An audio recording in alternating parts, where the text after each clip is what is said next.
प्रभु तेरी वाणी जीवन की रोटी, नैनों की ज्योति अंधेरा मिटाती।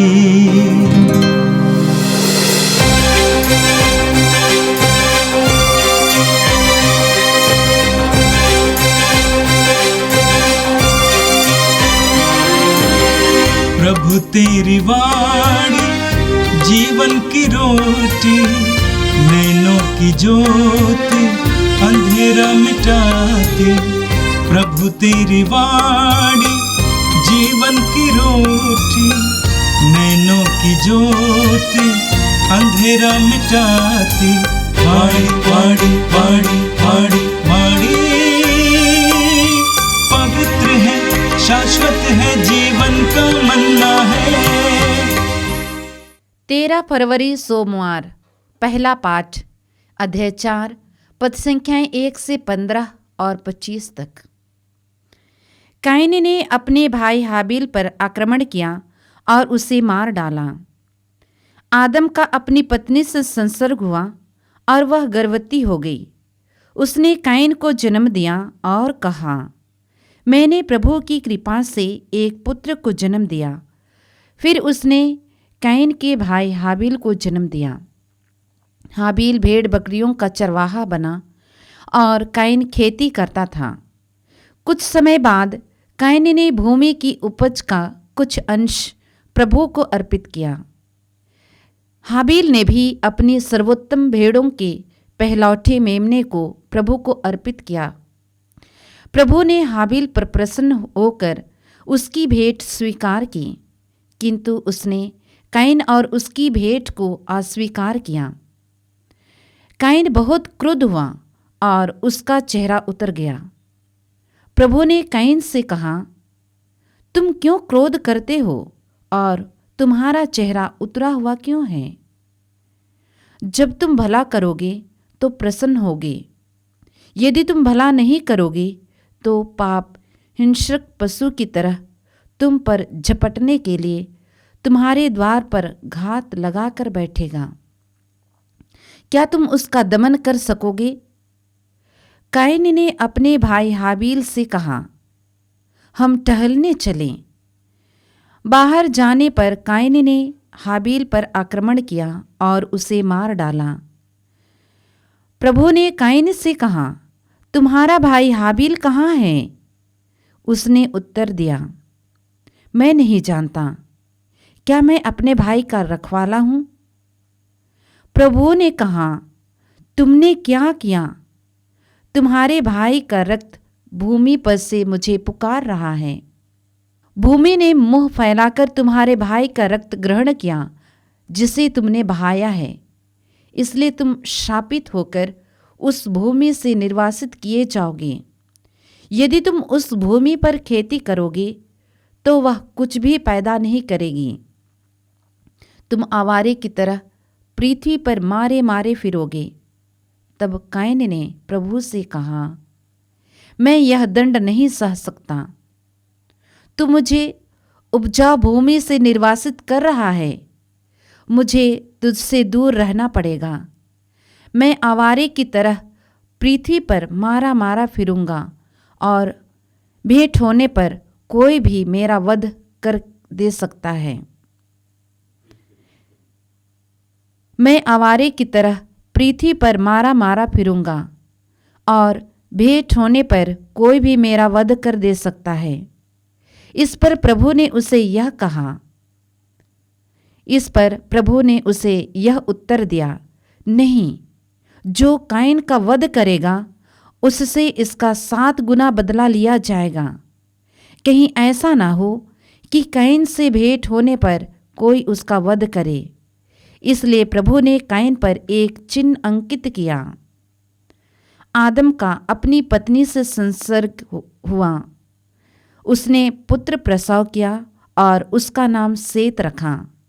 उसने कहा, कैन ने हाबिल का वध किया, इसलिए प्रभु ने उसके बदले में मुझे एक अन्य पुत्र प्रदान किया। यह प्रभु की वाणी है। संत मार्कुस के अनुसार पवित्र सुसमाचार अध्याय 8 वाक्य 11 से 13 तक।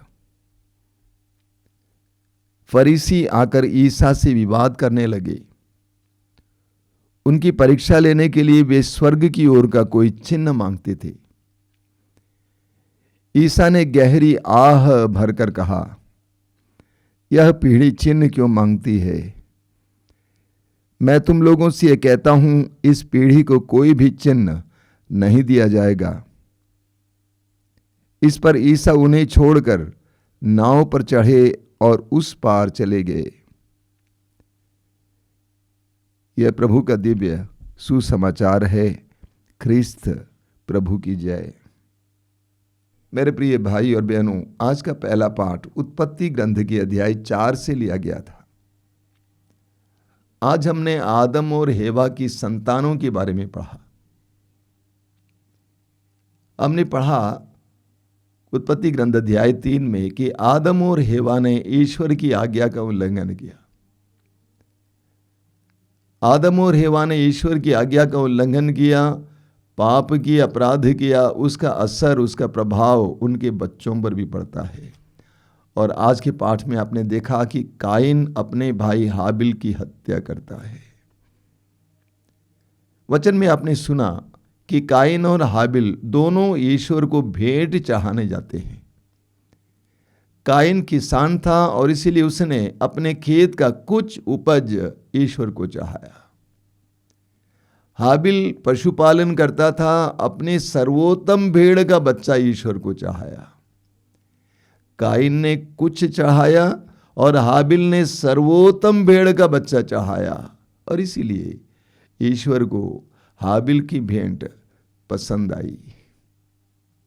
यह देखकर काइन क्रुद्ध हो जाता है। वचन में लिखा हुआ है, काइन बहुत क्रुद्ध हुआ और उसका चेहरा उतर गया। काइन बहुत क्रुद्ध हुआ और उसका चेहरा उतर गया। प्रभु ने काइन से कहा, तुम क्यों क्रोध करते हो और तुम्हारा चेहरा उतरा हुआ क्यों है? जब कोई भी क्रोध करता है उसका चेहरा उतर जाता है। चेहरा उतरने का मतलब क्या है? कृपा मिट जाना, खुशी चली जाना, जो आंतरिक स्वतंत्रता है वो चली जाना। और कोई भी क्रोध करता है उसके जीवन में भी ये देखने को मिलता है। आगे हम पढ़ेंगे कि प्रभु कहते हैं, यदि तुम भला करोगे तो प्रसन्न होगे। यदि तुम भला करोगे तुम प्रसन्न होगे। जब हम भलाई करते हैं हमारे अंदर एक अनोखी खुशी आ जाती है। जब हम परोपकार करते हैं, भलाई करते हैं, अच्छाई करते हैं तो हमारे अंदर एक अनोखी खुशी आ जाती है। ठीक इसके विपरीत जब हम बुराई करेंगे तो हम पाप के अधीन हो जाएंगे। ऐसा ही हुआ। लेकिन काइन ईश्वर की बात नहीं मानता है। काइन अपने भाई को ले जाता है और धोखे से उसको मार डालता है। काइन अपने एकमात्र भाई को मार डालता है। जरा सोचिए, ईर्ष्या मनुष्य को कहां तक पहुंचा सकती है? क्रोध को मनुष्य को कहां तक पहुंचा सकता है? काइन ने कभी सोचा नहीं, यही मेरा एकमात्र भाई है, एकमात्र साथी है। लेकिन उसके अंदर इतने ईर्ष्या आई, इतना क्रोध आया कि उसने जाकर अपने भाई को मार डाला। वचन में आगे आपने सुना, ईश्वर काइन के पास आता है। ईश्वर काइन के पास आता है और पूछता है कि तुम्हारा भाई हाबिल कहां है? मानो ईश्वर को पता ही नहीं चला। ईश्वर की आंखों से कुछ भी छिपा हुआ नहीं है। ईश्वर जानता था कि काइन ने हाबिल की हत्या की। तिस पर भी ईश्वर काइन के पास बड़ी तन्मयता के साथ, नम्रता के साथ आता है और पूछता है, तुम्हारा भाई हाबिल कहां है? इसके द्वारा ईश्वर काइन को पश्चाताप करने का एक मौका दे रहा था। हम प्रज्ञा ग्रंथ के अध्याय 12 वाक्य 10 में पढ़ते हैं कि ईश्वर पापी को पश्चाताप का अवसर देता है। वो समय था कि काइन अपना छाती पीट कर बोले कि प्रभु ईश्वर, मैंने पाप की, अपराध किया, मुझ पर दया कर। लेकिन ठीक इसके विपरीत काइन ने जवाब में क्या कहा? काइन ने कहा, क्या मैं अपने भाई का रखवाला हूं? मनुष्य का जवाब देखिए। ईश्वर पापी मनुष्य की ओर बढ़ता है दया के साथ, उसको क्षमा करने के लिए, उसको बचाने के लिए। लेकिन मनुष्य क्या करता है? कहता है कि मैं अपने भाई का रखवाला हूं।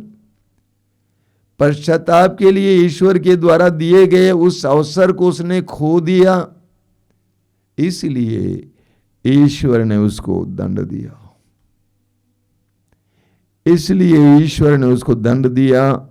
और वो दंड क्या है? वचन में लिखा हुआ है, काइन स्वयं कहता है, तब काइन ने प्रभु से कहा, मैं ये दंड नहीं सह सकता, तू मुझे उपजाऊ भूमि से निर्वासित कर रहा है, मुझे तुझसे दूर रहना पड़ेगा, मैं आवारे की तरह पृथ्वी पर मारा मारा फिरूंगा और भेंट होने पर कोई भी मेरा वध करेगा। 4 बातें। पहली बात, काइन कहता है कि तूने मुझे उपजाऊ जमीन से दूर कर दिया है। एक किसान के हाथ से उपजाऊ जमीन छीनी जाए तो क्या होगा? उसकी जिंदगी विफल हो जाएगी। मैंने अपने भाई का वध किया, इसलिए मेरा जीवन विफल हो गया। जब हम अपने हृदय में अपने भाई बहनों के प्रति क्रोध रखते हैं, हमारे साथ भी ये होता है, हम भी विफल होते जाएंगे। दूसरी बात, काइन कहता है, मुझे तुझसे दूर रहना पड़ेगा, इसलिए कि मैंने अपने भाई का वध किया, मैं तुझसे दूर हो गया हूं। जब हम अपने हृदय में दूसरों के प्रति क्रोध रखते हैं, हम भी ईश्वर से दूर हो जाते हैं। हमें भी ईश्वर का अनुभव नहीं होता, महसूस नहीं होता है। तीसरी बात, काइन कहता है कि मैं इस पृथ्वी पर मारा मारा फिरूंगा। क्या मतलब इसका? मैं बेचैन रहूंगा, मेरी शांति छिन गई है, मैं बेचैन रहूंगा। जब हमारे हृदय में किसी के प्रति क्रोध हम बनाए रखते हैं तो हमारे साथ भी यही होता है, हम भी बेचैन रहेंगे, अशांत रहेंगे। चौथी बात, काइन कहता है कि लोग मुझे मार डालेंगे, लोग मुझे मार डालेंगे क्योंकि मैंने अपने भाई को मार डाला है। ये लूकास अध्याय 6 वाक्य 38, जिस नाप से तुम दोगे उसी नाप से तुम्हारे लिए भी नापा जाएगा। मैंने हाबिल की हत्या की, इसलिए लोग मेरी हत्या करेंगे। लेकिन प्रभु कहते हैं ऐसा नहीं होगा, मैं तुम्हारे ऊपर एक चिन्ह लगाऊंगा कि कोई भी इसका बदला तुम पर ना चुकाए। मेरे प्रिय भाई और बहनों, काइन और हाबिल की ये कहानी हमारे प्रतिदिन के जीवन की कहानी है। हमारे भी साथ कुछ ऐसा ही घटित होता है। दूसरों की प्रगति पर, दूसरों के उत्थान पर हम कितने ईर्ष्या करने लगते हैं। हमारे अंदर दूसरों के प्रति कितना क्रोध है, और हमारा क्रोध ही हमारा दुश्मन बन जाता है। हमारे आनंद को छीन लेता है, स्वतंत्रता को छीन लेता है, हमारी सफलता को छीन लेता है। आज हम प्रभु से प्रार्थना करेंगे कि प्रभु हमें काइन की तरह ना बनाइए, हमें काइन की तरह ना बनाइए, बल्कि हम हाबिल की तरह बने, जो सर्वोत्तम भेड़ का बच्चा तुझे अर्पित किया, अपना सब कुछ और सबसे महत्वपूर्ण चीजें तुझे समर्पित करें। हमारा जीवन एक समर्पित जीवन हो, ईश्वर के प्रति समर्पित जीवन हो। और आज का सुसमाचार मार्कुस के सुसमाचार के अध्याय 8 से लिया गया था। सुसमाचार में आपने सुना, फरीसी आकर ईसा से विवाद करने लगे। यहूदी धर्म के अगुआ और नेता बराबर यीशु के पास आकर विवाद किया करते थे। यीशु के सामने बहुत सारे प्रश्न रखा करते थे। फरीसी आकर ईसा से विवाद करने लगे उनकी परीक्षा लेने के लिए वे स्वर्ग की ओर का कोई चिन्ह मांगते थे। शब्द बिल्कुल स्पष्ट है, उनकी परीक्षा लेने के लिए वे स्वर्ग की ओर का कोई चिन्ह मांगते थे। प्रभु यीशु के शब्दों में यह बात स्पष्ट थी कि वे स्वर्ग से आए थे, पिता से आए थे, और आम जनता इस बात को स्वीकार करती थी क्योंकि उन्होंने उसका चिन्ह देखा था। लेकिन यहूदी धर्मगुरु इस बात को मानने को तैयार नहीं थे, इसीलिए वे चिन्ह मांगते थे। सुसमाचारों में हम पढ़ते हैं कि प्रभु यीशु बड़े बड़े चिन्ह और चमत्कार प्रकट करते थे। प्रभु यीशु रोगियों को चंगा करते थे, अंधों को आंखें देते थे, बहरों के कान को खोल देते थे, गूंगों को वाणी देते थे, कोढ़ियों को शुद्ध करते थे, मृतकों को जिलाते थे, बड़े बड़े चिन्ह प्रकट करते थे। और उन सारे चिन्हों को देखकर आम जनता ईश्वर की स्तुति किया करते थे। सुसमाचार में आप बार बार पढ़ेंगे और वचन में आप पढ़ेंगे कि उन्होंने यीशु पर विश्वास किया। यूहन्ना के सुसमाचार के अध्याय 2 में हम पढ़ते हैं, काना नगर के विवाह भोज में प्रभु यीशु ने जल को अंगूरी में परिवर्तित किया और उनके शिष्यों ने उन पर विश्वास किया। नाव में थे उस समय, समुद्र को शांत किया और लोगों ने उन पर विश्वास किया। अंधों को आंखें देते समय लोगों ने कहा कि ऐसा अद्भुत कार्य हमने कभी नहीं देखा है, और वे यीशु पर विश्वास करने लगे। आम जनता यीशु के चिन्ह और चमत्कारों को देखकर यीशु पर विश्वास किए, लेकिन यहूदी धर्मगुरु यीशु के अंदर बुराइयां ढूंढ रहे थे और परीक्षा लेने के लिए स्वर्ग की ओर का कोई चिन्ह मांगते थे। वचन में लिखा हुआ है, ईसा ने गहरी आह भरकर कहा। ईसा ने गहरी आह भरकर कहा। ईसा में बहुत दर्द था, बहुत पीड़ा थी। ये लोग अपने को धर्मी कहते हैं, धर्म के नेता कहते हैं, लेकिन ये ईश्वर के कार्य को पहचान नहीं पाते हैं। इसलिए प्रभु के अंदर उनके प्रति बहुत पीड़ा थी, और इसलिए वचन में लिखा हुआ है, आह भरकर कहा। क्या कहा? यह पीढ़ी चिन्ह क्यों मांगती है? मैं तुम लोगों से ये कहता हूं, इस पीढ़ी को कोई भी चिन्ह नहीं दिया जाएगा। संसार में बहुत सारे लोग हैं जो प्रभु की बात को मानने को तैयार नहीं है, वे चिन्ह मांगते हैं। वे कहते हैं हमें चिन्ह दिखाओ ताकि हम विश्वास करें, लेकिन प्रभु कहते हैं तुम विश्वास करो तो तुम चिन्ह देखोगे। लोग कहते हैं हमें चिन्ह दिखाओ ताकि हम विश्वास करें, प्रभु कहते हैं तुम विश्वास करो, मैं चिन्ह दिखाऊंगा। और यही सुसमाचारों में हम पढ़ते हैं, जहां कहीं भी लोगों ने यीशु पर विश्वास किया वहां पर चमत्कार प्रकट हुआ। यीशु नाजरत गए, वहां पर लोगों ने विश्वास नहीं किया, इसीलिए प्रभु यीशु वहां पर कोई विशेष चमत्कार नहीं कर पाए। लोग कहते हैं हमें चिन्ह दिखाओ ताकि हम विश्वास करें, लेकिन प्रभु कहते हैं तुम विश्वास करो, मैं तुम्हें चिन्ह दिखाऊंगा। प्रभु की प्रतिक्रिया क्या है? ध्यान से सुनिए। इस पर ईसा उन्हें छोड़कर नाव पर चढ़े और उस पार चले गए। उनको छोड़कर प्रभु यीशु नाव पर चढ़े और उस पार चले गए। यही प्रभु करते हैं। यीशु विश्वासियों के बीच रहते हैं, ईश्वर के प्रेम और करुणा को बांटते हैं। लेकिन जो विश्वास नहीं करते, ठीक इसके विपरीत जो परीक्षा लेना चाहते हैं, जो उन पर हंसी मजाक करते हैं, प्रभु यीशु उनको छोड़कर दूर चले जाते हैं। हम प्रभु से प्रार्थना करें कि प्रभु हमें विश्वासी बनाए। प्रभु यीशु ने थॉमस से कहा, अविश्वासी नहीं बल्कि विश्वासी बनो, ताकि प्रभु सदा हमारे बीच रहे, ताकि प्रभु के चमत्कार और चिन्ह को हम देख सकें। आइए हम प्रार्थना करें।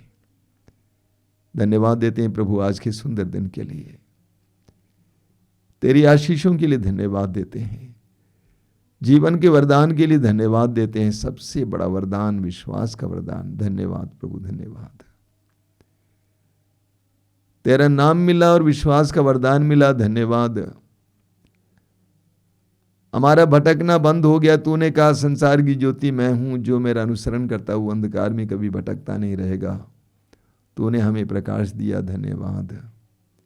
हम तुझसे प्रार्थना करते हैं, हमारे विश्वास को बढ़ाइए। हम तेरी परीक्षा ना करें बल्कि तुझ पर विश्वास करें। ये प्रभु यीशु वचनों को सुनने वाले मेरे भाई बहनों को आशीर्वाद देना। तेरा पवित्र हाथ उनके सिर पर रखना। आज का दिन उनके लिए आशीष का दिन बने, अनुग्रह का दिन बने। हमारी इस छोटी सी प्रार्थना को ग्रहण कर। आमीन। प्रभु तेरी वाणी जीवन की रोटी, नैनों की ज्योति अंधेरा मिटाती। वाणी वाणी वाणी वाणी वाणी पवित्र है, शाश्वत